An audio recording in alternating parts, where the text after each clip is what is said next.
Messieurs, dames, bonjour. Monsieur Ducos, nous allons commencer le cours dans quelques instants. Je vous laisse pour l'instant visionner l'avertissement sur les risques. Petite question, est-ce que vous m'entendez? Est-ce que vous voyez bien ma souris qui bouge sur l'écran? Si c'est le cas, vous avez un chat qui se trouve normalement en haut à droite de votre écran pour me communiquer avec moi, poser des questions et surtout pour me dire tout de suite si c'est possible que tout est OK. Merci Elie. On va attendre maintenant une petite poignée de secondes que le retardataire puisse se connecter et on commence. À tout de suite. Je rappelle que le cours, c'est les outils d'analyse technique. Bien. Bon, rebonjour à toutes et à tous. Nous allons commencer le cours dans quelques instants. Alors, je rappelle que le sujet du cours, c'est les outils d'analyse technique. Alors, peut-être que certains d'entre vous connaissent déjà un petit peu l'analyse technique, ils savent un peu pourquoi il en retourne. On va essayer de faire aujourd'hui une petite démonstration sur l'US 500. Est-ce que ça vous va? Le standard & Poor's. C'est bon? On reste là-dessus? Alors, on y va. Qu'est-ce qu'on fait en premier lieu quand on commence à faire une étude graphique? Eh bien, la première des choses, c'est d'abord qu'on doit dessiner les canaux, c'est-à-dire les couloirs, les supports et les résistances. Alors, comment ça se passe? Vous prenez votre souris, vous allez ici, vous cliquez sur dessiner un canal équidistant. Quand vous l'avez dessiné, vous voyez, quand vous l'avez sélectionné, il y a deux petites barres parallèles. Vous choisissez le haut, par exemple, ici, pour pouvoir on va voir tout de suite le canal qui s'est mis. Alors voilà, le maximum de points, évidemment. On va prendre le maximum de points pour pouvoir avoir une lecture intéressante. Tac, voilà. Alors celui-ci, on va essayer de remettre bien. S'il veut bien écouter, évidemment. Bon, voilà. Le deuxième, vous voyez, là où il n'y en a qu'un seul, ça, c'est pour la pente. On y va, on va mettre là comme ça. Voilà, on va pas mettre les excès ici, c'est pas grave. On va essayer de voir ici tous ces points-là. Voilà. On a donc le couloir ici qui est assez intéressant. On a bien vu dans lequel on a quand même bien voyagé durant toute la baisse en 2022. Avant, on commençait à partir à la hausse, à partir quasiment de fin septembre, début octobre. On voit bien le train haussier dans lequel nous sommes actuellement. Et là, donc, on va pouvoir, à partir de là, redessiner un autre trend qui s'est mis en place. On va pouvoir le prendre dès maintenant. On pourra d'ici, par exemple. On va éviter de prendre peut-être les... voilà. Tac, tac, tac. On va mettre peut-être... Ouais, voilà, on est bien là, je pense. Ici, on met voilà, le dernier, ici, on a bien le couloir. Et donc là, on vient de dessiner déjà les deux couloirs importants dans lesquels nous nous trouvons actuellement. Alors, premier couloir bien baissier. Là, on est en train de refaire un couloir haussier avec, à chaque fois qu'on vient taper, normalement, ces points-là, on doit avoir des retours. Là, on voit bien qu'on est en train un petit peu de tergiverser depuis 2-3 jours, mais c'est un peu normal avec New York qui est à moitié ouvert. Donc, on va continuer maintenant, ici, à rajouter tout ce qui est support et résistance. Alors, évidemment, ce point-là, c'est le point bas. Voilà, ici, c'est un point haut, on va le mettre ici. Là, on pourrait mettre aussi celui-là, vous voyez, ce point-là. Voilà, celui-ci, tac, ici, évidemment, on peut prendre celui-là, hein, ça me paraît bien. D'ailleurs, vous voyez ici ce point-là, on voit bien ici avec la cassure qui est ici, le gap, on a laissé un gap qui, à mon sens, pourrait à un moment donné être susceptible d'être comblé parce qu'on ne peut pas rester avec un trou béant comme ça. Donc, c'est quand même intéressant de voir qu'à 4320, on a peut-être un retour à faire pour aller boucher ce gap. OK. Et évidemment, on va pouvoir mettre aussi ici ces points-là. Alors, je ne vais pas en rajouter beaucoup plus. Vous voyez, on a ici là, des points intéressants. Je ne vais pas en rajouter beaucoup plus parce que tout à l'heure, nous allons mettre un produit qui s'appelle Fibonacci. Certainement, vous avez déjà entendu. Et vous allez voir qu'une partie des lignes que nous avons mises, OK, vont se retrouver absorbées par ce graphique. Donc, il y a beaucoup de lignes qui vont évidemment disparaître. On pourrait évidemment mettre celle-ci, c'est le point haut ici, là. On pourrait mettre ici celui-là. Voilà. Alors, pour ceux qui viennent d'arriver, je rappelle que pour l'instant, on est en train de faire une petite étude sur l'US 500. On a commencé par faire les couloirs en sélectionnant ici le dessiner avec équidistant. On a fait un premier couloir. Ok, on fait le deuxième couloir. On voit bien la différence. Voilà, on voit bien les points importants où on vient taper les retours. On tape les retours. On tape ici un petit retour. Donc c'est quand même encore assez solide. On pourrait aussi mettre ici, par exemple, un petit point ici de ligne pour pouvoir avoir une petite oblique qui nous dirait peut-être que voilà, on est dans cet entonnoir dans lequel, pour l'instant, tant qu'on est dans cet entonnoir, on a peut-être encore la possibilité de continuer à avancer. Donc, on va regarder un peu comment ça va se goupiller dans les jours qui viennent. Surtout qu'on attend quand même pas mal d'événements. Hein. Je rappelle que demain, on va commencer vraiment la semaine avec les minutes de la Fed, pas mal de chiffres sur les PMI composites, c'est très important. Fin de semaine, on aura le chômage américain. Donc voilà, ça risque de rebouger un peu. Là, pendant 2 jours, on s'est un petit peu anesthésié, mais ça va rebouger. Alors maintenant qu'on a fait ça, on peut commencer à aller dans insertion. Ici, indicateur, trend, Bollinger Band. Alors, je vous laisse le temps de regarder comment j'y arrive. Ok. Si vous avez des questions, s'il y a des choses que vous ne comprenez pas ou que vous voulez que je revienne dessus, si vous voulez que je revienne sur certains éléments, vous n'hésitez pas à appuyer sur le chat et me dire, voilà, j'ai une question, tac, et vous me posez votre question. Alors, Bollinger Band, j'appuie dessus, je ne touche pas à la programmation, vous pouvez changer la couleur, voilà, la grosseur du trait, vous faites OK. Quand vous avez fait ça, voilà, on voit bien ici maintenant la bande de Bollinger qui s'est mis en place. Qu'est-ce que c'est que la bande de Bollinger?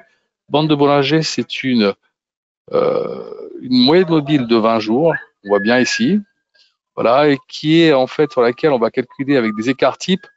On va calculer des écarts types qui vont nous donner la possibilité d'anticiper, on va dire, le mouvement par rapport à cette moyenne mobile, soit vers le haut, soit vers le bas, auquel cas, normalement, quand on vient taper le haut de la bande de Bollinger, comme ça a été le cas ici, on est redescendu plusieurs fois, voilà. Là, après un petit gap avec une petite série de hausses assez rapide, et puis après, hop, correction.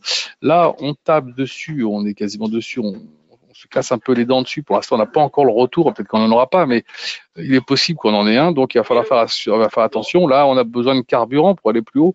Les chiffres qui vont arriver cette semaine, peut-être, nous donneront ce carburant ou pas, ou alors on aura un retour qui va faire attention.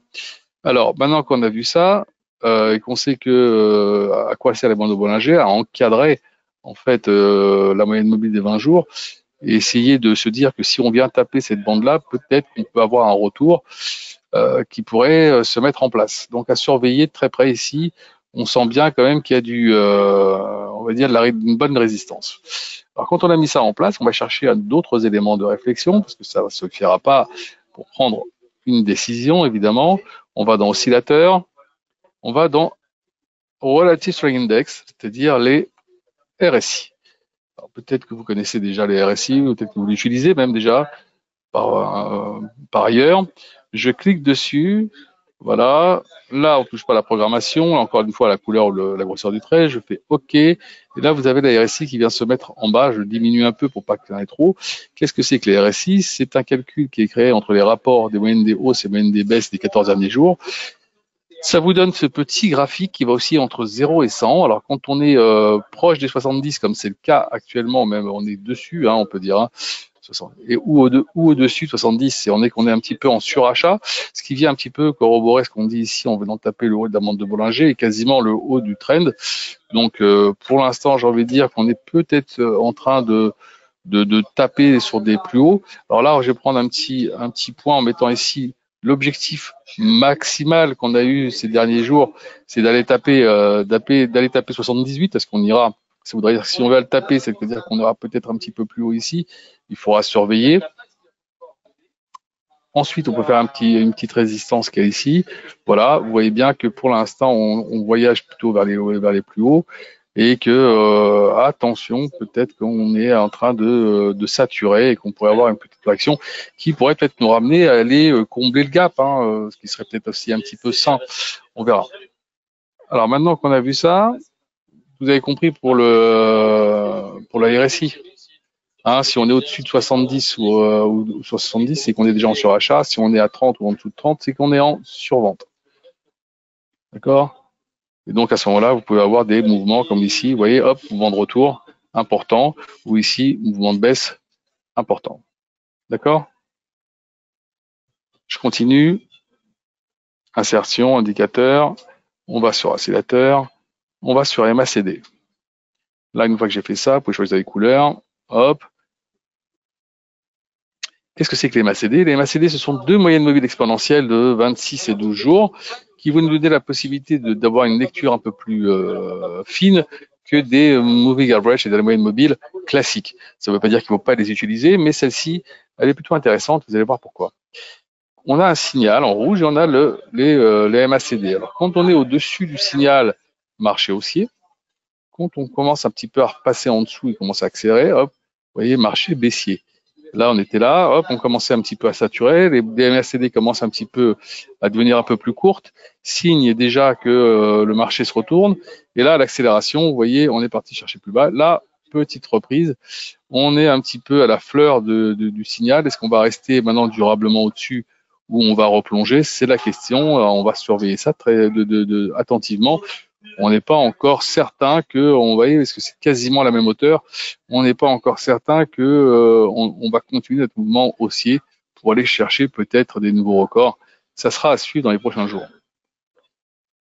Donc pour l'instant, on va dire que la MACD ne nous donne pas encore un signal important, au même titre que la RSI, qui n'est peut-être pas encore à son plus haut, mais elle est déjà en train de, on va dire, de pagayer pour aller plus haut. On continue. Indicateur, oscillateur, et là on va chercher les stochastiques oscillateurs.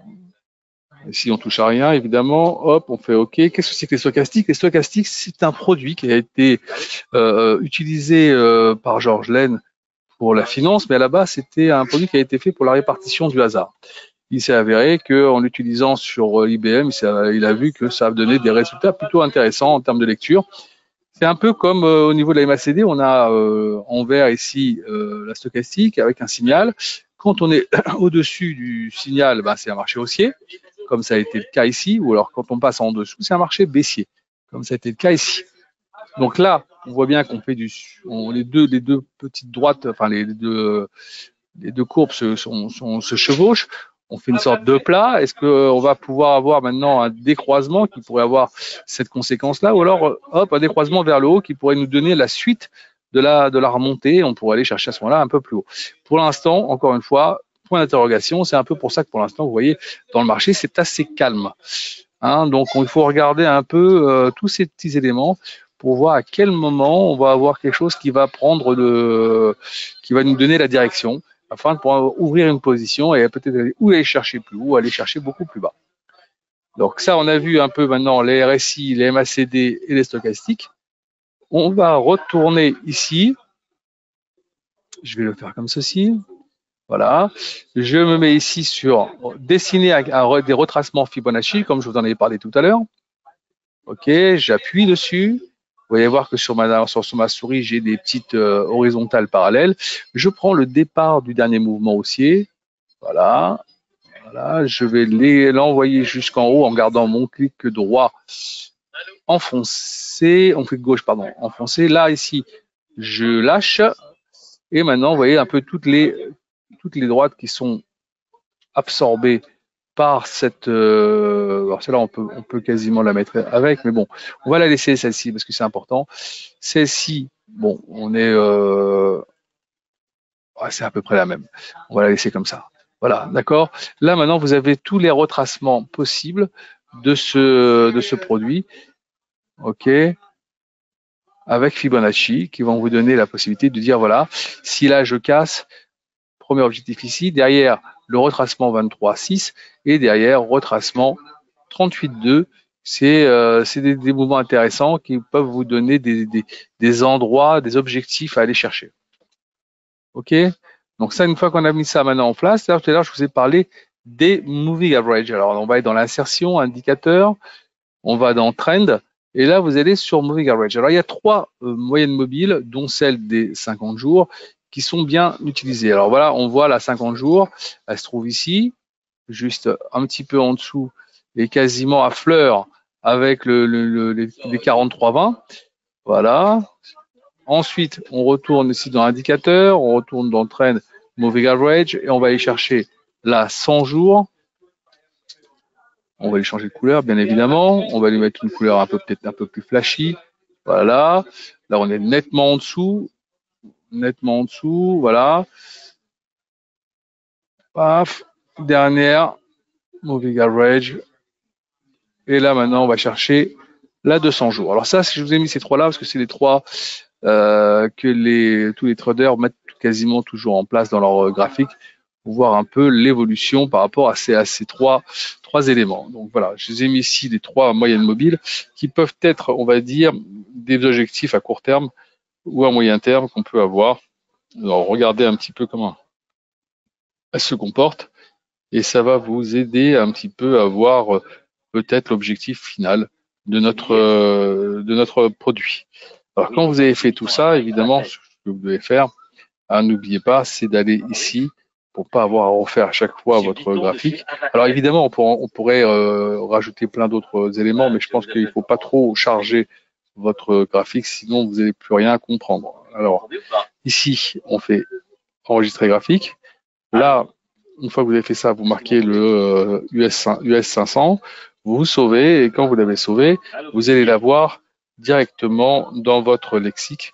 Donc tous les produits que vous aurez fait et que vous aurez sauvés, vous aurez des petits onglets, donc vous n'aurez plus à chaque fois à les refaire, et ça c'est plutôt intéressant.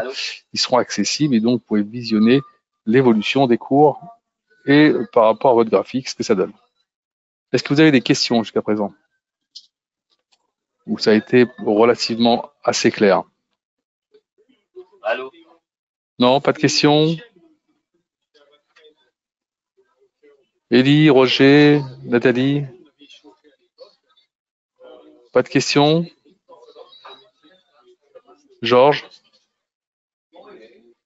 Non? Bon, je vais pas faire l'appel, on n'est pas à l'école. Mais si vous avez des questions, évidemment, n'hésitez pas à en poser aussi à votre chargé de compte, qui est là aussi, qui se fera un plaisir de vous y répondre. En attendant, restez branchés. Faites attention parce que je pense qu'il y aura des mouvements importants dans les jours qui arrivent. À bientôt et je vous attends pour les prochains webinaires. Merci d'avoir participé.